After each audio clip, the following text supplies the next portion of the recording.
Hi, everyone. Welcome to the 12th episode of the seforim Chatter series on Shabtai Tzvi. On this episode of this series, I spoke with Bezalel Naor, who wrote two books on the subject, one entitled Post-Sabbatean Sabbateanism, where he goes through various seforim and Mechabri seforim, where he talks about things that they said either that has Sabbatean origin or that has connections to it.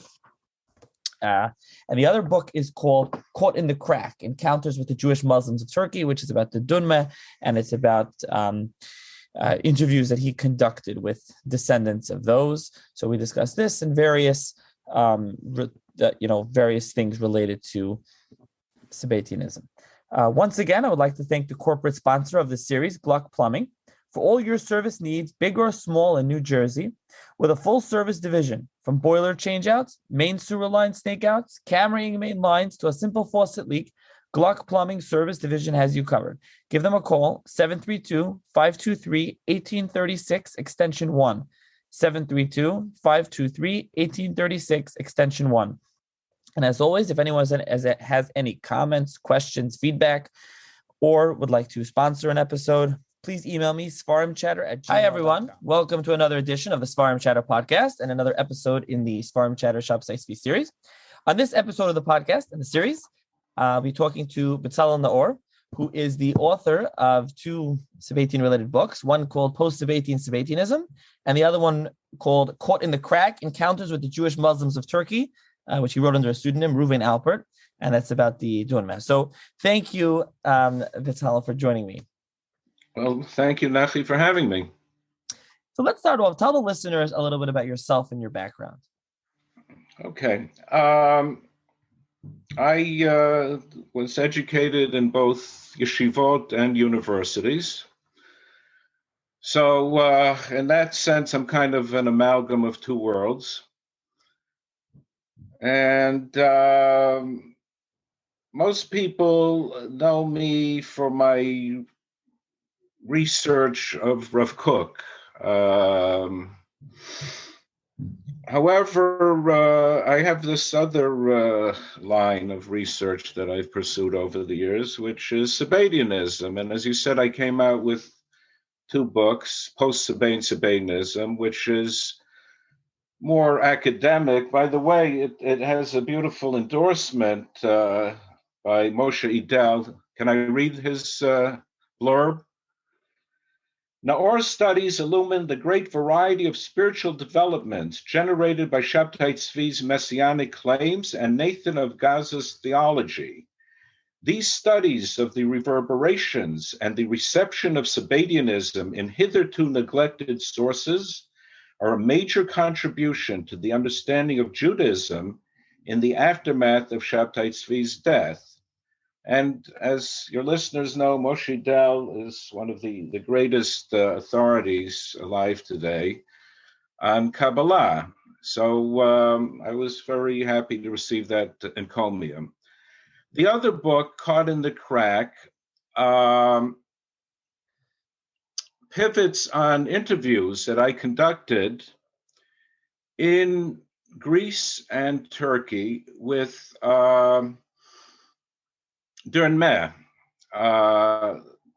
which is not the best way to refer to such people. It's actually a Turkish pejorative term. They themselves would refer to themselves as ma'aminim, as opposed to the rest of us who rejected Shabtai Tzvi, who are the minim. Okay, if you can wrap your mind around that. Orthodox Jews who reject Shabtai Tzvi have never construed themselves as minim, but that's how the Sabbateans refer to us. They're the maminim, they're the believers, and we are the minim, the heretics. So they're two very different books. They have different flavors. Post-Sabbatean Sabbateanism is more academic, textual, theoretical. The other book moves around. It moves around the Balkans, and these are very colorful characters that I had the privilege of interviewing. So that's what I have to say in general about the two books. Now let me ask you. So, like you mentioned, your expertise or what you're known for is your work with the Orot, and as you found it, and your work on Rav Kook. But you obviously have these two books on Sabbateanism. So, how did you become interested in Sabbateanism? When did that happen? It's a great question. I'll tell you the honest truth. For the first 40 years of my life, I really was very turned off by the topic. I found it very distasteful. There was a lot of material out there, a lot of books which were very popular. The Bible of Sabbatean studies is this 1,000-page work by Gershom Scholem, Sabbatai Savi. The Mystical Messiah was published by Princeton University. It's part of the Bollingen series. And all of this stuff was coming out, and I stayed away from it with a 10-foot pole. I found the whole topic very distasteful. And then something happened in 1994. In Chabad, it's referred to as Gimel Tammuz. Anyone who was living in New York in those days, in the early 90s, was caught up in these events surrounding Rabbi Menachem Mendel Schneerson, Zichrono Livracha, of blessed memory. And then, as I said, there was this event of Gimel Tammuz, his Talkut, the passing of the Lubavitcher Rebbe.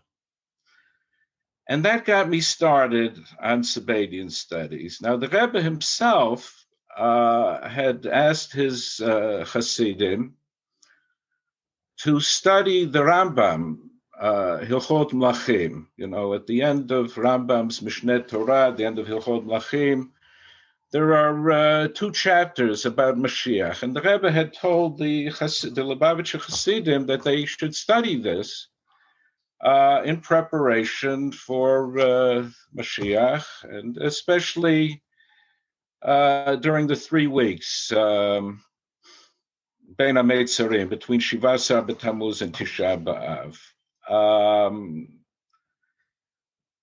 I may have studied that too, but what the Rebbe indirectly prompted me to study was Sabbateanism, because I said I need to find out how Jews in the past have come to terms with an acute messianism that has resulted in some kind of debacle. How did they come to terms with this? And I studied it theoretically. I read hundreds of articles and books. And eventually, I took a flight. I took a couple of flights to Greece and to Turkey to interview the remnants of the believers of Shabtai Tzvi, the Maminim, or in Turkish referred to as Dönme, which means turncoats, and it can even mean cross-dressers, and it's a horrible term, okay? So that's how I got started. There's something else I want to share. And this is a dream that I had back when I was living in Kiryat Arba, Hebron. And I recorded this dream in another book I wrote, also under that same pseudonym of Reuven Alpert. It's called God's Middleman. And it was a very impactful dream, a very powerful dream. And I'll share it with your listeners. I dreamt that I had a yechidus with the Lubavitcher Rebbe, something that I did not have in waking life, although we exchanged letters, but I never had yechidus. And in this dream, I'm having yechidus with the Lubavitcher Rebbe, and he takes me on a tour de force of Jewish history, and he shows me how in each generation there was one individual who had the potential to be the Mashiach. And I saw many different figures, as you can imagine. It was a long dream, because as I said, he took me through the Seder Hadorot, and there was one that I remembered upon waking. This fellow was an obscure figure. He lived back in the 1800s, and he was a son of the great Rizhiner Rebbe, Rabbi Yisrael Friedman of Rizhin. And his name was Dov Ber of Liova. He was named after the great Maggid, Rabbi Dov Ber of Mezrich, the ancestor of the Rizhiner. And the Lubavitcher Rebbe showed me in the dream that this fellow, Dov Ber of Liova, was the candidate in his generation. He was the one who was slated, who had the potentia to be the Mashiach. I woke up and I laughed my head off. I said, this is nuts. This is the craziest dream. This Dov Ber of Liova was a very small, insignificant figure in Jewish history. How could he have possibly been the Mashiach in potentia? Now, that was a dream back in the early 80s. Fast forward about a decade to 1994. After Gimel Tammuz, I went to the library, Gottesman Library. I had a card, we'll call it. I'd actually been faculty there for a while. So I had library privileges, and I loaded up a whole, I don't know how to describe it, a bin full of books on Sabbateanism. And I took them with me to a vacation home in Maine, by the side of a lake in Maine. And I hunkered down and I started to read all of these books on Sabbateanism. And it was about 2 a.m. in the wee hours of the morning, and I'm lying in bed reading one of these books, and lo and behold, I come across a passage. It was in a book by the historian Shmuel Versus, as I recall, where he says that the Hasidim, the Rizhiner Hasidim, believed that Dov Ber of Liova was the Mashiach.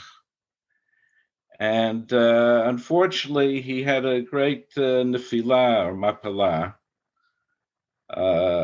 He was converted to Haskalah, and there's a whole literature on Dov Ber of Liova. There's literature written by Hasidim and by professors, and by now there are probably even plays dramatizing what happened to him. So the dream was a true dream.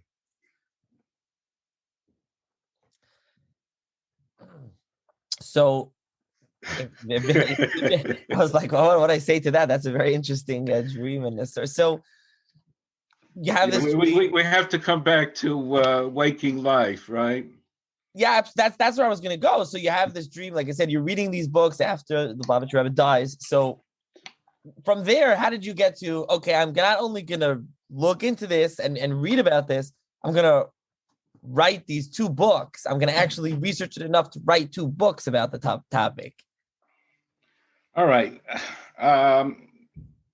As we said, I'm most known as a authority on Rav Kook, Avram Yitzchak Cohen Kook, who was the first Ashkenazic chief rabbi of Eretz Yisrael. It wasn't called Medinat Yisrael in those days. It was a British mandate called Palestine. But it was called Eretz Yisrael. And he was the Rav Harashi, the Ashkenazic chief rabbi. There was a Sephardic counterpart, Yaakov Meir, who was the Rishon LeZion, which was an older office. The Sephardim had that office of Rishon LeZion under the Ottomans, the Chacham Bashi. The idea that there would be an Ashkenazic chief rabbi was a British invention. So let me speak a little about this nexus of Rav Kook and Sabbateanism. And usually we put Rav Kook together with Zionism, for better for worse. But today, we're going to put Rav Kook vis-a-vis Sabbateanism, and we'll see what comes of it.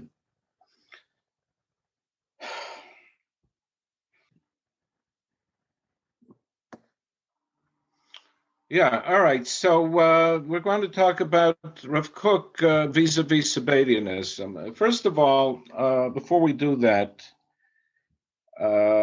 this Purim will be the 40th yahrzeit of Rav Tzvi Yehuda HaKohen Kook, who was the Ben Yochid. He was the only son of the chief rabbi, Avram Yitzchak HaKohen Kook, and he was my teacher.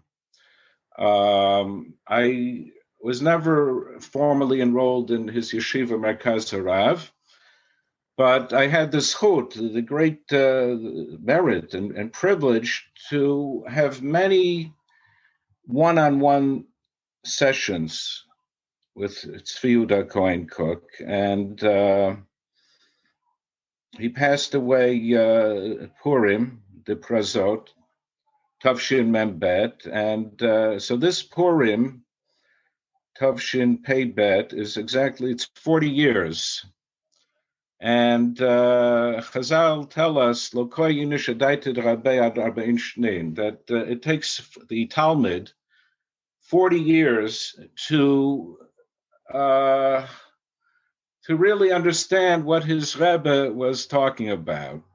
So hopefully, come Purim this year, I should be zocher to be Omed al Dat Rabbi. But one very important teaching of Rav Tzvi Yehuda Kohen Kook, which again he told to me in private conversation. We had many wonderful private conversations. Was klaliut. Don't get bogged down in pratim. It happens many times to researchers that they can't see the forest for the trees, if you know what I'm saying. They get bogged down in the nitpicking details. It happens to many wonderful scholars, and they lose sight of the overall picture, the broader issues at stake. And this was a very important teaching of Rav Tzvi Yehuda, transmitted to me. It came to him from his father, Avram Yitzchak, klaliut. So, as I told you in private conversation, Nachi, my degrees are in philosophy. I have a BA in philosophy, I have an MA in Jewish philosophy. And while the book, or both of the books, do enter into pratim, but hopefully what I'm trying to, I don't know whether I succeed. What I try to convey in the books is klaliut, the overall picture, and why we Jews should be interested at all in the history of Shabtai Tzvi and his prophet Nathan of Gaza. These are events that happened way back in the 1600s. And of what relevance is it to Jews living today in the 21st century? So, for starters, there's a passage in Orot. I don't know if you've looked at this. This is Rav Kook's seminal work, Orot. It was published in Yerushalayim in 1920. And I had the zchut, the great merit to translate it into English, introduce it, translate it, annotate it. And let me read to you a very short passage from Orot, which has direct bearing on our discussion. This is almost to the very end of Orot.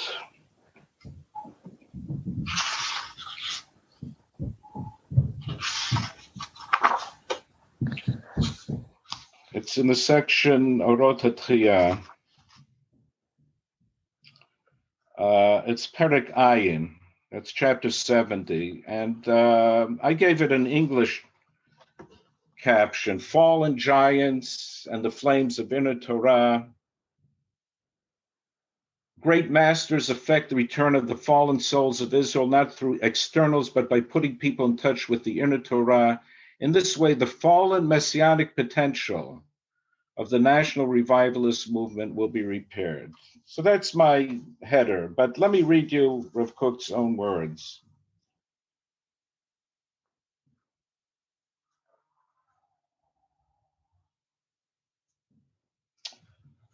He speaks about Gedolei HaNeshama, great souls, Hamakirim et halichot dofek hachayim shel klalut ha'uma kula, who have their figure on the pulse of the entire Jewish people.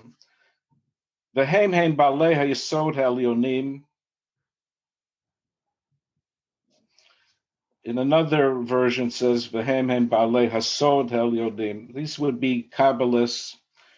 Asher ya'alu et kol ha'yeridot, who will be able to uplift all of the descents, ben shelahem, ben shel Klal Yisrael, whether their own descents or the descents of Klal Yisrael. And here's the crucial phrase now. Ben shel kol hanefilim, asher amdu liyot meshichim, v'naflu v'nokshu v'nishberu, hinei nitpazru nitzotzehem umvakshim tikun chai v'kayam, Yisod David Melech Yisrael Ruach HaPenu Mashiach Hashem. Let me read you my English translation. They are the exalted masters of the foundation who will raise up all the descents, whether their own, those of the Jewish people, or those of the fallen giants who stood to be messiahs but fell, were trapped and broken. Their sparks were scattered and seek a living and enduring correction in the foundation of David. And I quoted this passage in Post-Sabbatean Sabbateanism. There is a chapter here, which I know you read. It's entitled Rav Kook on Sabbateanism, chapter 14. And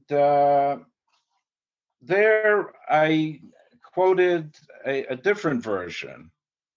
Before Orot, there was a previous work of Rav Kook, which was suppressed, and it was called Arpilei Tohar. It was at the printer in 1914, and then it disappeared from view. It was suppressed. And in this earlier work, instead of Nephilim, it says Nephalim, fetuses. And so you're getting a little different English translation in Post-Sabbateanism.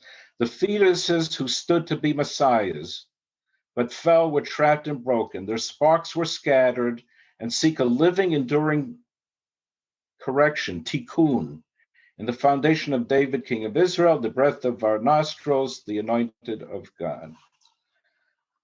So I think it's transparent to anybody who is a bar dat, a bar seichel. Rav Kook is alluding to fallen messiahs. He doesn't spell them out by name. I would assume one of them is definitely Shabtai Tzvi.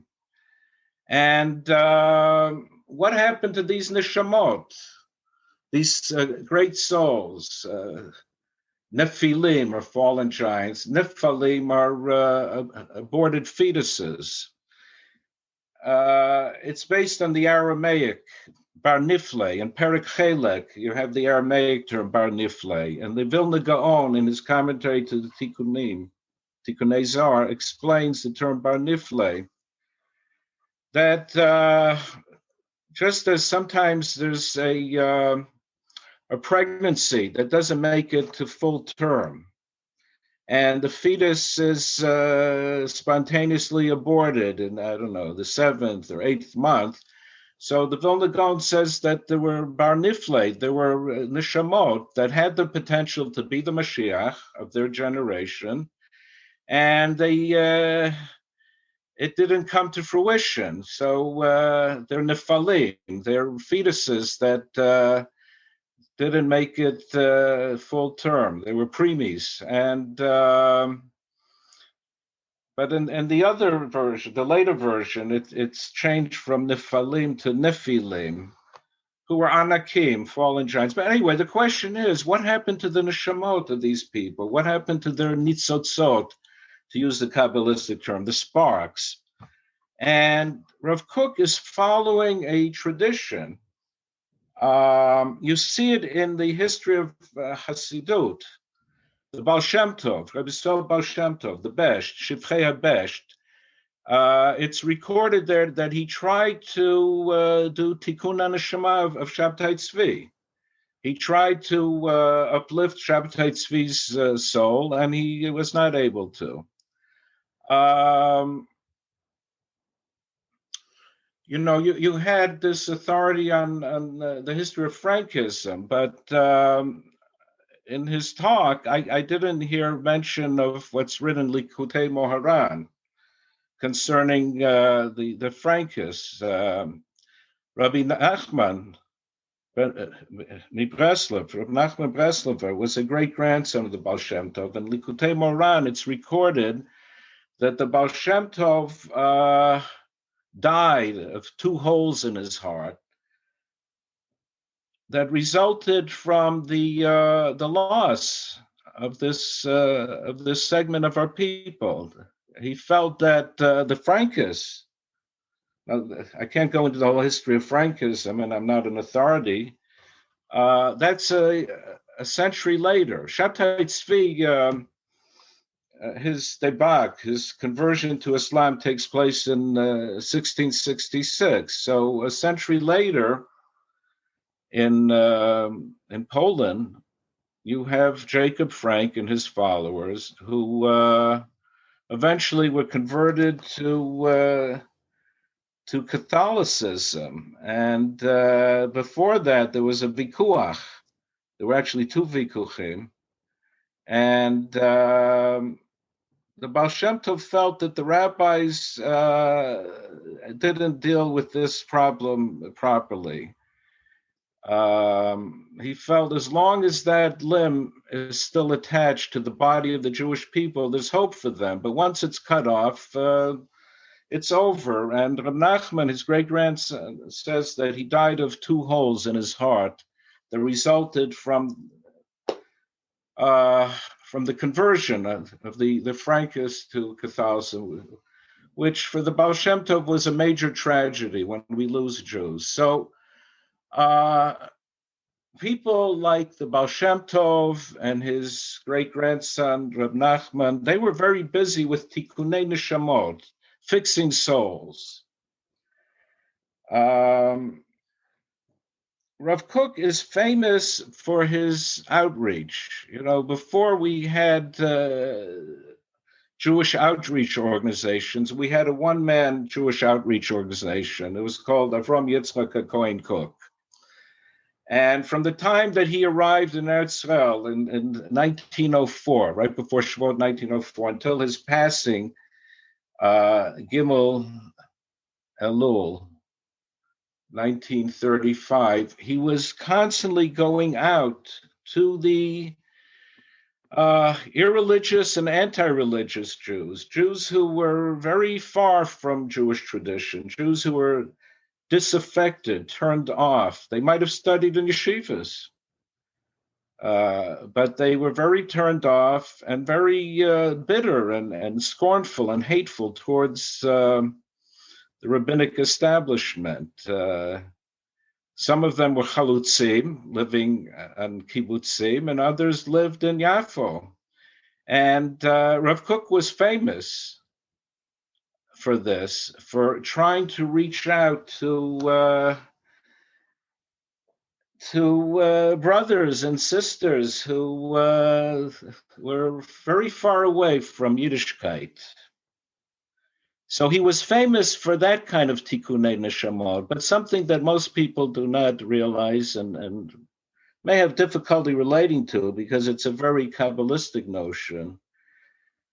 Rav Kook was doing tikkunei neshamot not only of the people alive in his generation, but he, through Kabbalistic practices, was doing tikkunei neshamot of souls that had passed away in the past, in the distant past, centuries before. Again, to go to Reb Nachman. Why is Reb Nachman buried in Uman? His whole life, he didn't live in Uman. He's not called Reb Nachman Umaner. He's called Reb Nachman Breslover. Obviously, he didn't live in Uman his whole life. He came there the last months of his life, before the end. He knew he was dying of TB, and he wanted to be buried in Uman, because in that cemetery in Uman, by the way, Ukraine is in the news as we speak, and we'll see what will be the future of Uman in days to come.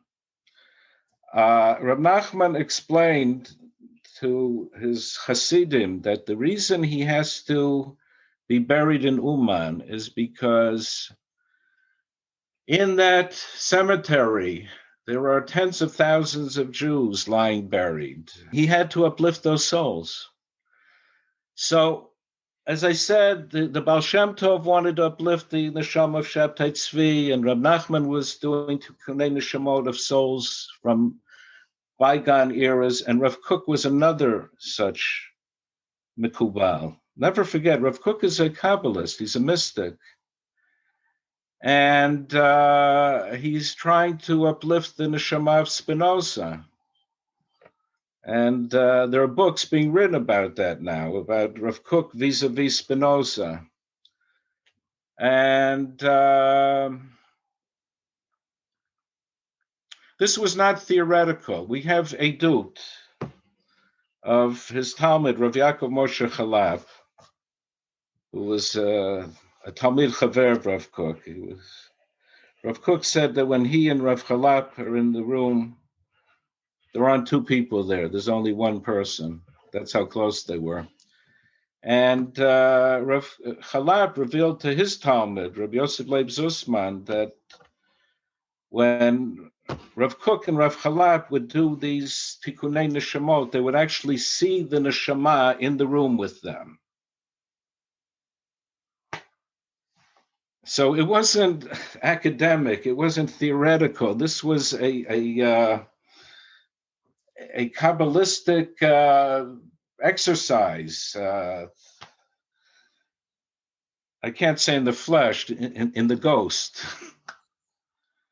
So that's what he's alluding to in that passage in Orot, that all of these Nephilim, these, I won't call them false messiahs, I'll call them failed messiahs or fallen messiahs. Rav Kook calls them Nephilim or Nephilim bar Nifle. There has to be a tikkun neshama. And now I'm going to reveal to you a chidush that came to me yesterday, Shabbat. Do you know the date when Shabtai Tzvi converted to Islam? Maybe we should tell the listeners how that figures in the story. Shabtai Tzvi is born,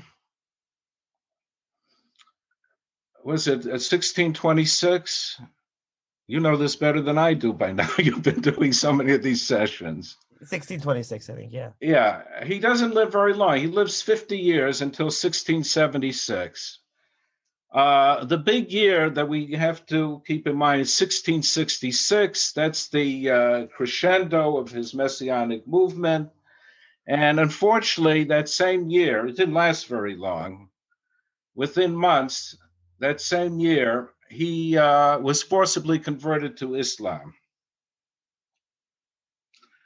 And after he was Islamized, he lived another 10 years in Adrianople, a place that I visited. If you read my book, Caught in the Crack, you'll see that. It was preceded by another amazing dream. Yeah, because I was in Greece and I was going to cross over the border to Turkey. Adrianople, or today in Turkish, Edirne, is right on the Turkish border with Greece. And I knew I wanted to get to Edirne. I didn't know anything about it. And it was a very hazardous border crossing, if you read my book. At that time, relations between Greece and Turkey were very hostile. And I stayed in a hotel on the Greek side. I remember it was winter, it was freezing. And I dreamt this magnificent synagogue. And again, the next morning I woke up laughing my head off because I'm thinking this is totally ridiculous. Probably I'll cross over to this Turkish city of Edirne and I won't find anything. And here I'm seeing in my dream this most magnificent synagogue. Well, I crossed to Turkey. I got to Edirne, and lo and behold, I saw that magnificent synagogue, one of the most magnificent synagogues in Europe. It was patterned after the synagogue in Vienna. And when I entered it, it was a churva, mamash.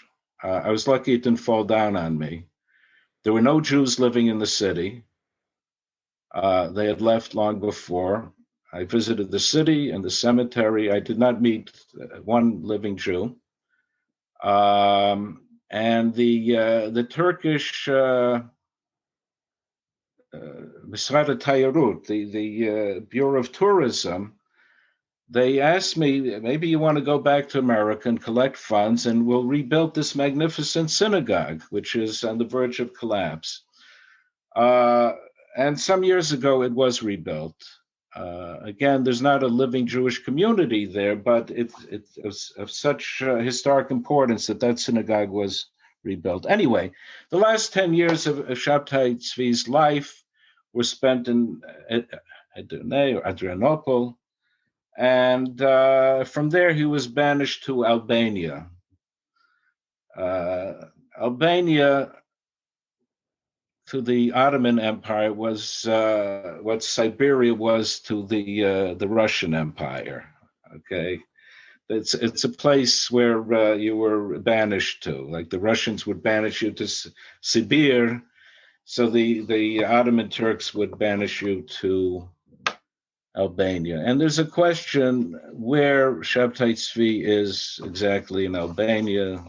We won't go into that, but the Dvar Chidush I want to share with you is. I'm going to ask you a question now, Nachi.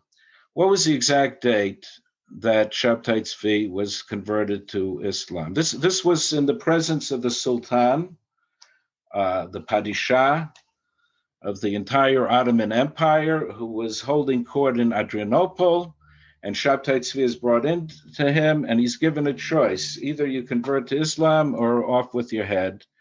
And he chose to convert to Islam. But what was the date? I don't, off the top of my head, I don't have it. Was it in September? Also, I don't know where the Hebrew month was. You probably have the answer. Okay. It was Tet Zayin Elul. Okay. All right. This you're going to guess. What is Rav Kook's birthday? based on how you're asking it, it's probably Tes El. All right. Everybody knows that Rav Kook passed away on Gimel Elul. Very few people are aware that he was born on Tet Zayin Elul, okay? By the same token, very few people are aware that Shabtai Tzvi was converted to Islam on Tet Zayin Elul. If you read Shalom's books, he's using the secular dates of September, and I see you're well read. You knew September. So based on what I was seeing in Shalom, I figured it would correspond to Tet Zayin Elul, but I had to wait until Shabbos was over last night to Google and Wikipedia, and sure enough, it was Tet Zayin Elul. Now, we Jews, we believe in Hashgacha Pratit. That's a very firm belief in Judaism. There aren't coincidences. Nothing is random. That's what Amalek subscribed to. This is Chodesh Adar Rishon. So we're battling Amalek and Asher Korcha Baderech. So Amalek subscribed to the notion that everything is Mikreh, that things happen by chance, random events, happenstance. But we Jews are firm believers in Hashgacha Pratit. So what do I derive from the fact that Tet Zayin Elul in 1666, Shabtai Tzvi is converted to Islam, and 200 years later, Tet Zayin Elul, 1865, Rav Kook, Neshama, comes down into this world. You know what? But before we put those two together, I want to share with you a story that was told to me by Ilgaz Zorler. That name wouldn't register with you. He's one of the interviewees in Caught in the Crack. We did not meet in person. The interview was conducted the way you're interviewing me now. I was in my hotel room in Istanbul, and we had a long telephone conversation. Who is Ilgaz Zorler? Ilgaz Zorler is a grandson of Shemsi Effendi. Who's Shemsi Effendi? Shemsi Effendi is the Hoja, the teacher of Ataturk. Ataturk you heard of. Ataturk, the founder of the modern Republic of Turkey. At the end of World War I, the Ottoman Empire fell apart, and let me just grab a drink of water.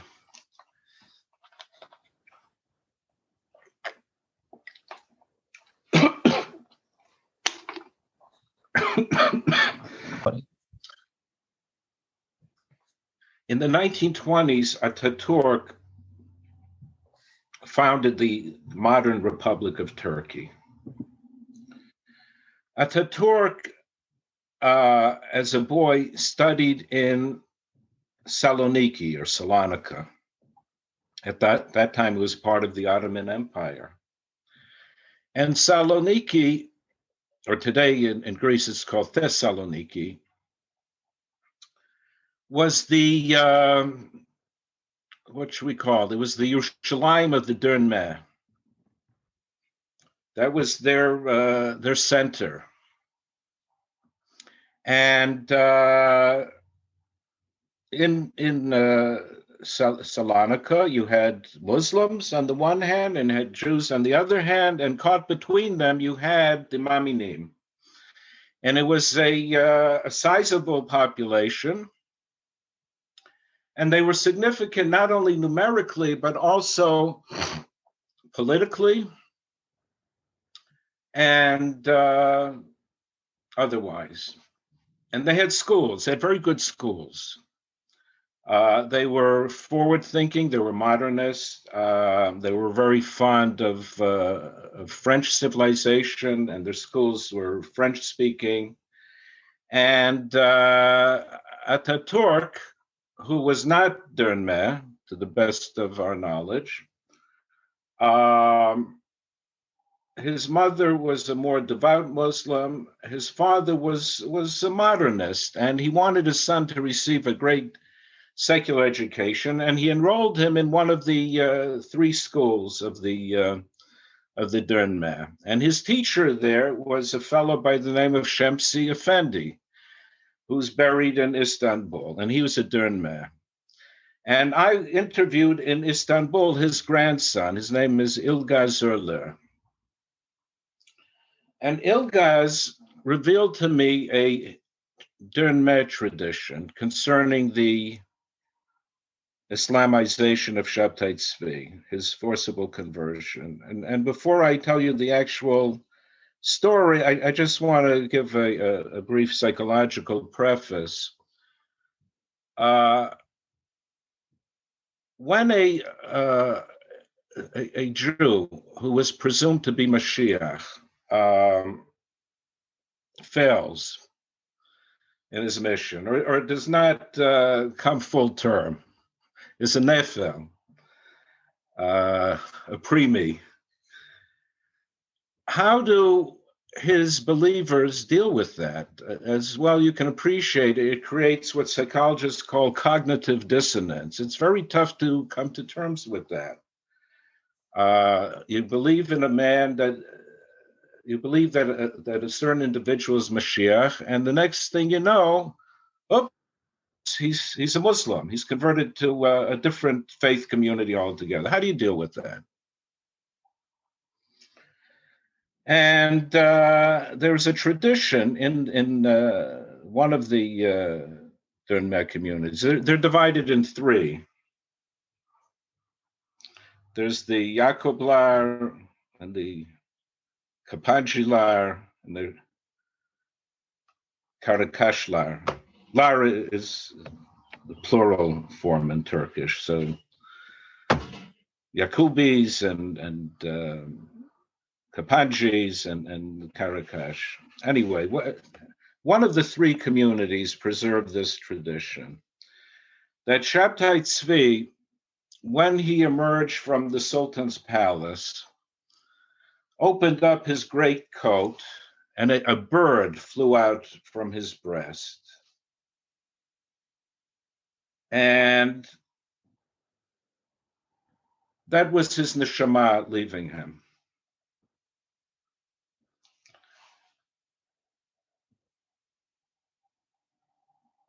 When I heard this story over the phone, I was so moved, I burst into tears.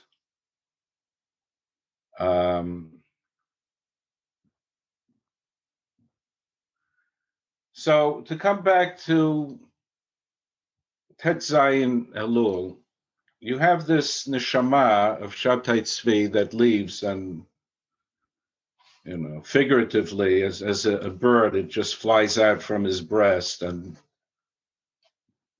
Tet Zayin Elul. Well, where does the neshama go? So 200 years later, in Tet Zayin Elul, there's a neshama that comes into this world, Avram Yitzchak Kohen Kook, that sets as its express goal, its mission in life, its shlichut, to do tikkun haneshama for this neshama of Shabtai Tzvi, and for many other neshamot, whether it's Oto Ha'ish, whether it's Spinoza, whether it's the neshama kolelet of Zionism.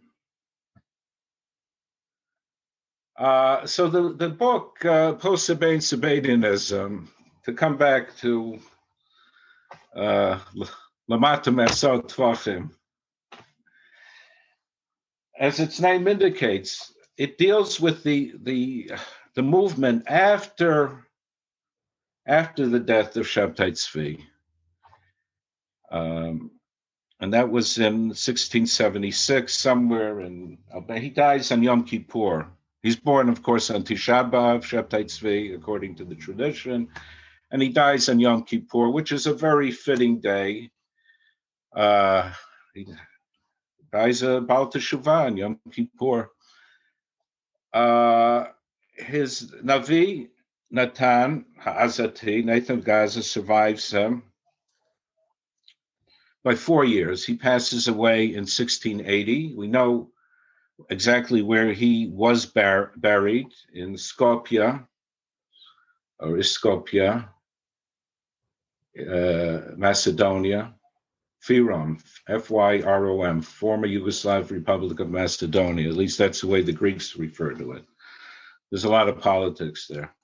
And because the Greeks resent that they called themselves Macedonians. All right, I can't go into that whole schism. Anyway, there's a lot of geopolitics. But before he dies, Nathan has Talmidim.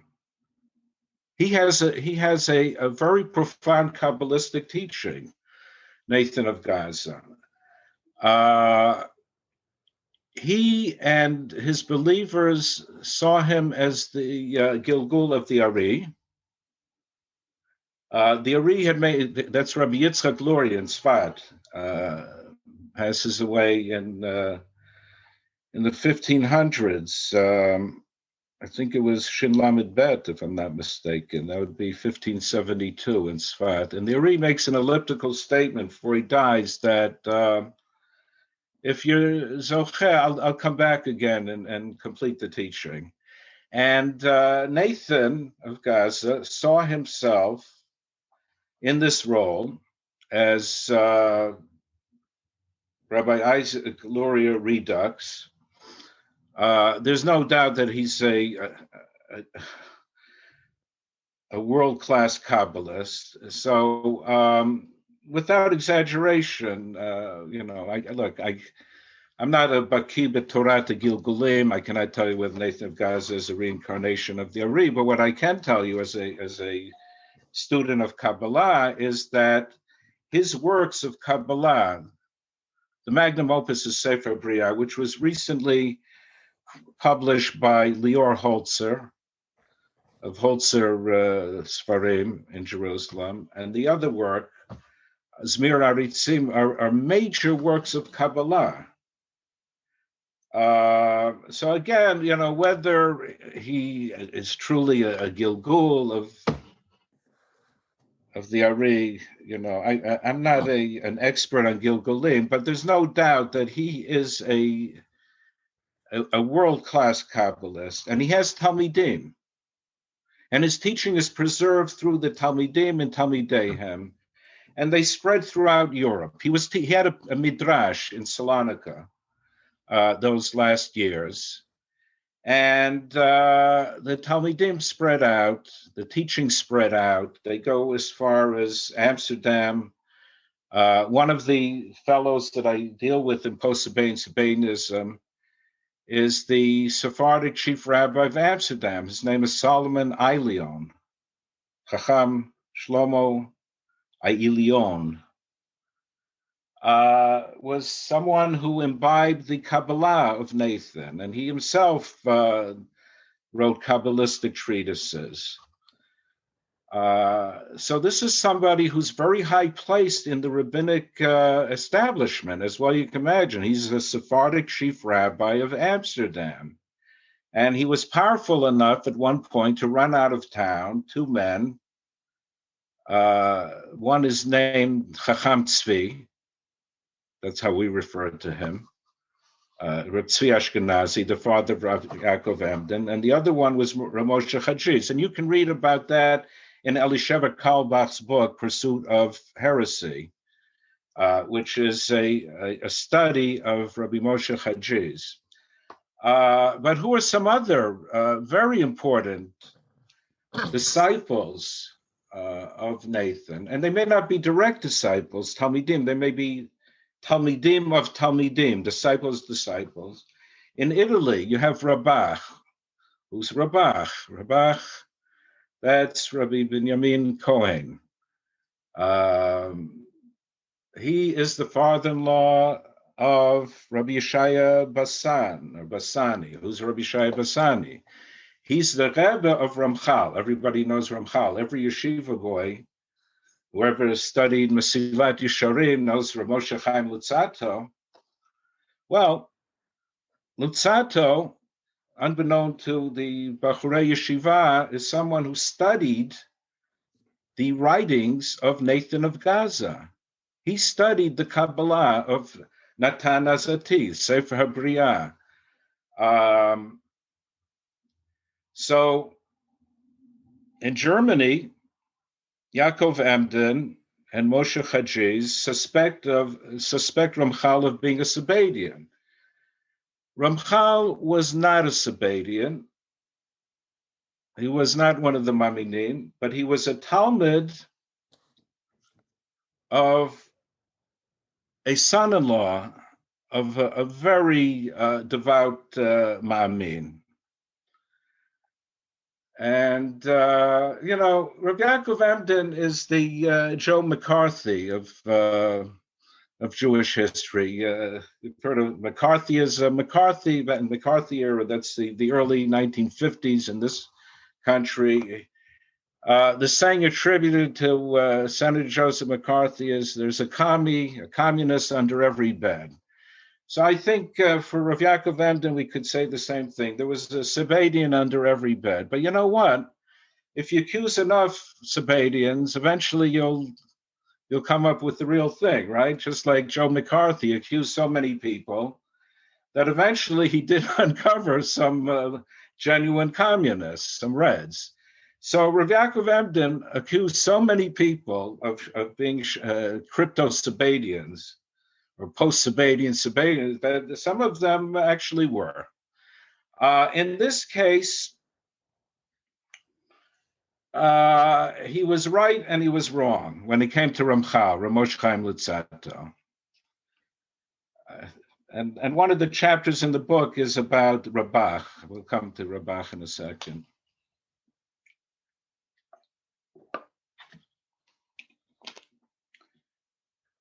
Moshe Chaim Luzzatto lived in Padua. The rabbi there was Yeshaya Bassani,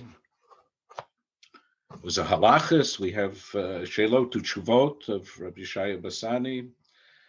And his father-in-law, this Rabach, as he was called, Rabbi Binyamin Cohen, was a great Kabbalist. And he believed in Shabtai Tzvi. He was a totally... I don't know what to call him, Orthodox Jew, upgehidden, Shomer Torah Mitzvot, who believed that Shabtai Tzvi was the Messiah. After all was said and done, after Shabtai Tzvi was forcibly converted to Islam, you see, this is the great mistake a lot of people make. They think after 1666, after Tet Zayin Elul, that's it. The entire Jewish people washed their hands of Shabtai Tzvi. It wasn't that way at all. Most did, but there were a remnant of Maminim who clung to him, and it went on and on and on. And you had Pavel here talking about the Frankists, and he said, we don't know how long it went on for. You know, what's the terminus ad quem of this whole Frankist movement. So, but it went on for centuries. You know, it went on into the 1700s, and in the case of the Frankists, it went on into the early 1800s in Prague.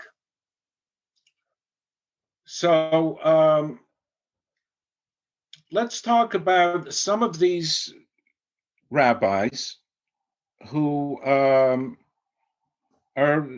totally observant. They observe a very strict halachic Judaism, but unbeknown to the masses, they persist. They cling to this belief in Shabtai Tzvi, and they have their own Kabbalah, which comes out of Nathan. So we mentioned Solomon Eilion, in the rabbi of Amsterdam. We've talked a little about what was going on in Italy. As I said, Ramchal's Rebbe was Yishai Basani, who was a son-in-law of Rabach. And through from Rabbi Yishai Basani, Ramchal was able to procure the writings, the Kabbalistic writings, these manuscripts of Nathan of Gaza. And he writes a letter to his Rebbe, to Rabbi Yishai Basani, that he did with Natan Azati what Rabbi Meir did with Acher. You know, there's a story in the second parak of Chagiga, Parak Ein Dorshim, that the great Rabbi Meir had a Rebbe, Elisha ben Avuya, we call him Acher, who was a heretic.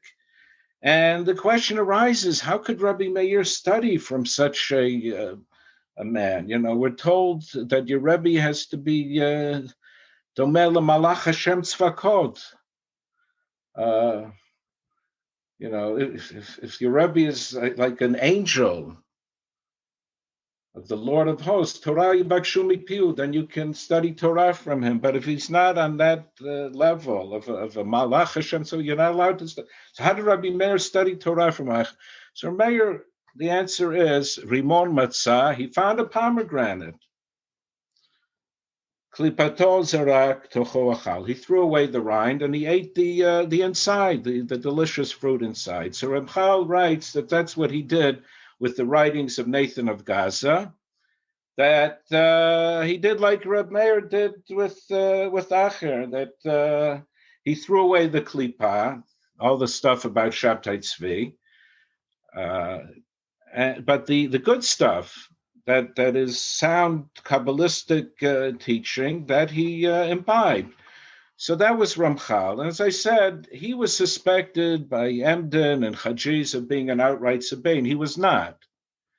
But his Rebbe's father-in-law was, Rabach, Benjamin Cohen. He, together with Avraham Rovigo, they were the two great Sabbatean Kabbalists in Italy.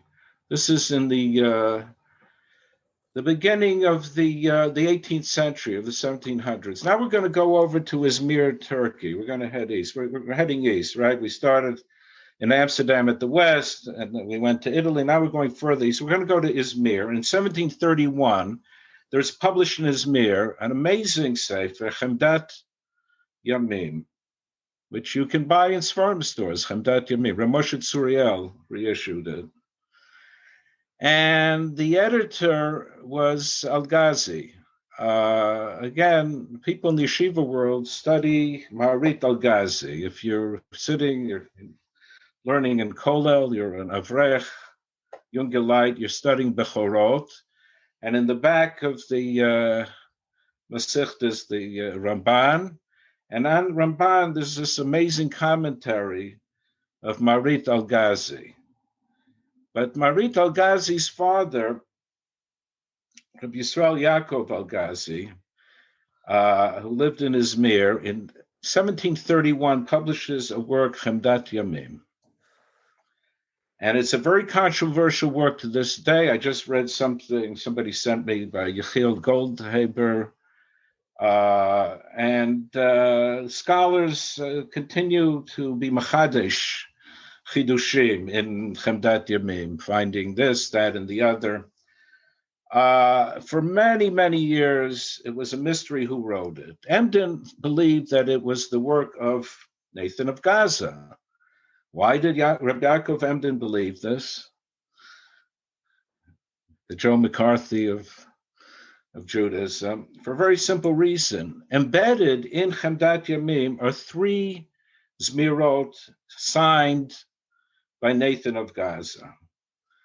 The way the Ari wrote Zmirot for Shabbat, so Nathan of Gaza wrote three of them. I studied one of them. In the back of Post-Sabbatean Sabbateanism, you're reading it, I guess, left to right, which is English, but if you read right to left, so in Hebrew, this is Shir Lelel Shvi'i Shel Pesach, Siman Ani Avraham Natan Binyamin Ben Elisha Chaim Chazak. Well, there's no better proof than that Nathan Gaza wrote it. He signed it. That's him. Ani Avraham Natan Binyamin Ben Elisha Chaim. He signed it. And there are two others like this. As I said, this is the one that I have annotated by referring to all the other works of Nathan. In order to understand the Zemer, the poem, you have to study all of the other works of Nathan to understand what he has encapsulated in this poem. And there are two others. So Rav Yaakov Emden jumped to the conclusion that Nathan of Gaza wrote the whole book. If it contains 3 poems of this Nathan of Gaza, Mistavcha that he wrote the whole book, but that was wrong. So who wrote it? And this was a ta'aluma. This was a mystery for years and years and years. And all kinds of theories were proffered, all kinds of conjectures, and some are wilder than others. But Professor Yeshayahu Tishby clinched it. It's the fellow who posed as the editor was also the author. His name is El-Ghazi, Yisrael Yaakov El-Ghazi. This sometimes happens, that a fellow poses as the editor, and he's more than the editor. He's the author.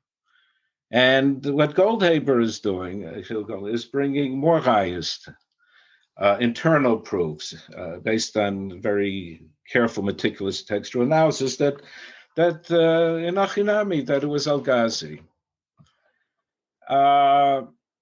This is one of the very few works,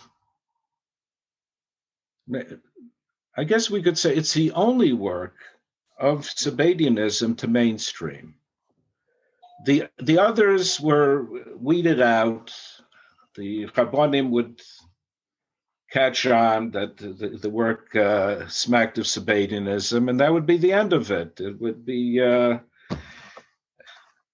either end up burnt or ganuz.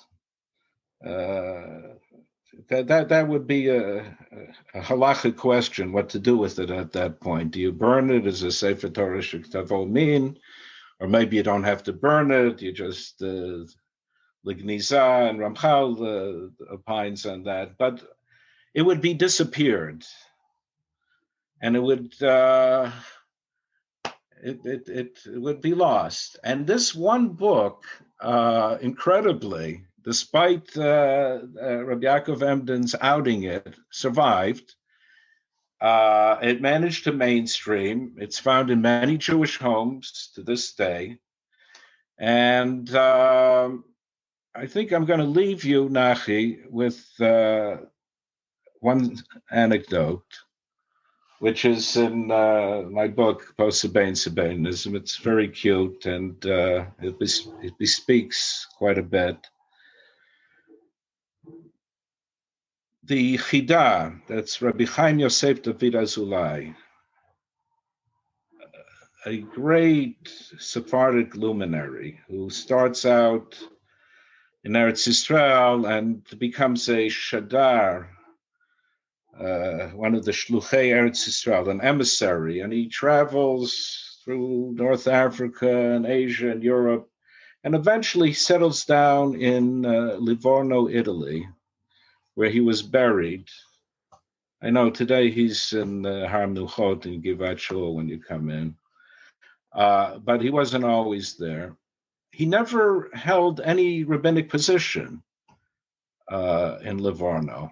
It's not like he was the Mora d'Asra, yet Italian Jewry deferred to his authority. And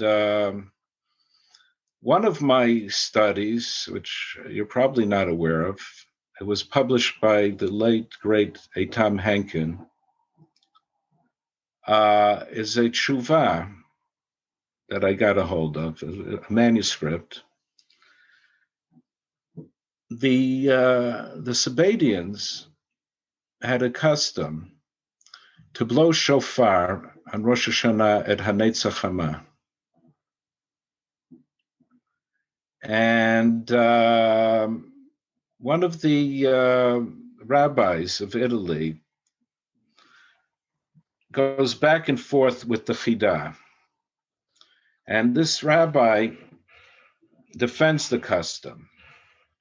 And it's a very lengthy teshuvah and full of militzot. And I had a wonderful time unpacking all of the flowery language that these rabbis would write in. And it was a widespread minhag in the Sephardic world to blow shofar Rosh Hashanah. You wanted minhagim, so I'm giving you a minhag. It's not in Post-Sabbatean Sabbateanism. It was published in this journal edited by Eitam Henkin, who, as you know, he and his wife were murdered, Chol HaMoed Sukkot, I think it was 2015, if I'm not mistaken, a great scholar. And I gave him this essay of mine, and he published it, he edited it, he cut it down. But I'll forgive him for that, especially as a kadosh. So he felt it was too long, so he had to whittle it down. Some of it was lost. But the man who was responsible for being mevatel this minhag single-handedly disappeared this minhag was the Chidah. And as I said, while he held no official rabbinic position, he wasn't a Rav, he wasn't a Dayan, but Italian Jewry deferred to the authority of the Chidah. And that was the end of the minhag, and nobody is doing it today that I know of, blowing shofar.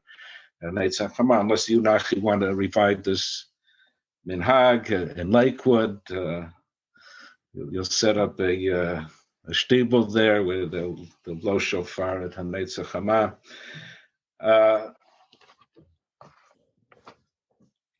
But there were minhagim of the Sabbateans, and I record some of them in my book.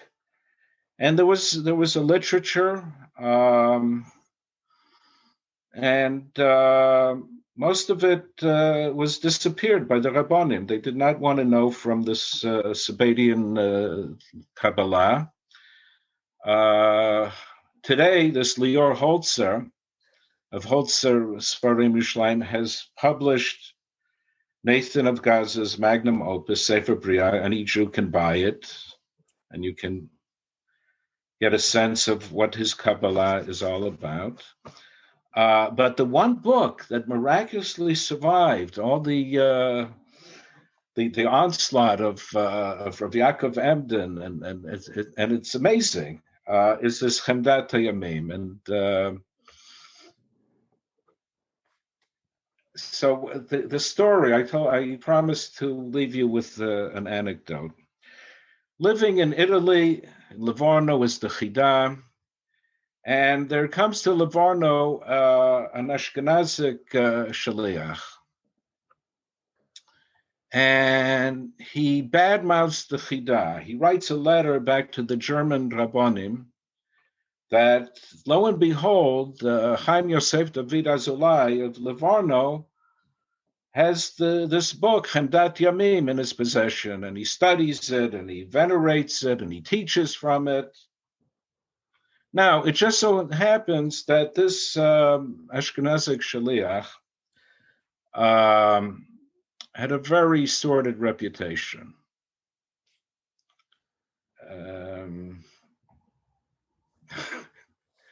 Without going into details, I'll leave it to your imagination. He was guilty of sexual improprieties, we'll call it, okay?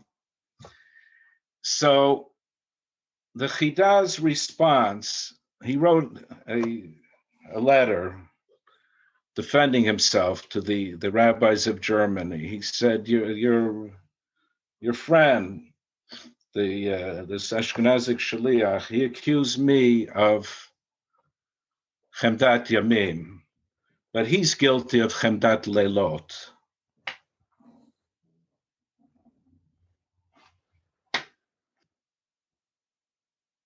So that's a very interesting story, especially the Chidah now is like in other words, appropriating the news. Now there's been 2 brand new editions of Magal Tov, just of his travelogue been published. So one from Achon Amar, a complete one, and one is only the first volume, but with that beautiful color pictures and comments. So just mentioning the Chida, obviously Achon Amar is working on Kol Kisvei Chida, many of his stuff from manuscripts, and that you mentioned the Chida. A couple of things to mention. First of all, I had Rabbi Chil Goldhaber on the podcast for listeners who listened or may have not listened to go listen to that about the Chemdas Yamim, and he discusses about that. He picks up with Tishbi's theory, Rabbi Ghazi being the author. And then also about Nathan of Gaza, you mentioned. So I made a lot of comments, discussed that with Avinoam Stillman in an earlier episode. People can listen as well. And I mean, so first of all, also I still mentioned the Post-Sabbatean Sabbateanism and Caught in the Crack. I'll put links. They're available on your website on orot.com. I'll put links in the show's notes that people can check it out. I'm going to put those links up. Everyone can purchase them. And the Post-Sabbatean Sabbateanism is kind of, Bezalel gave kind of a flavor of what it's about, going through various, Talmidei Chachamim, Mechabrim, and their seforim, and what it's things that from there that are Sabbatean or not, either Yaakov Emden mentioned or others, and you point out. And you're not saying, I don't speak for you, but you're not saying necessarily that apostles, this goes to that whole broader question, that does it apostle the whole thing or not? Yaakov would say yes, but otherwise not. There's certain things that are Sabbatean or are not in these books, and what does that mean? That one was especially a post-Sabbatean Sabbateanism. Sabbatean. There are a couple of appendixes in the book. I want to mention that one is fascinating, halachic decision of Shabsai Tzvi. There's a Knesset Gdola about using yayin and matzah, I think, and Cardozo says that it was that the Knesset Gdola quotes Chadsor Mirabanon, and Cardozo says this was Shabsai Tzvi. He was being machmer. I think the Knesset Gdola was Mekel, and it seems like Meir Ben Yo takes it as face value, believes that was the case. But you can check this out in the appendix, and there's a couple of other appendixes as well. So. And with that, I want to thank you, Bezalel, for joining me, and hopefully, people can check out these books, and if they want to read more about this. Yeah, they're available at the Orot website, orot.com. Okay, I'll put the link in the show's notes.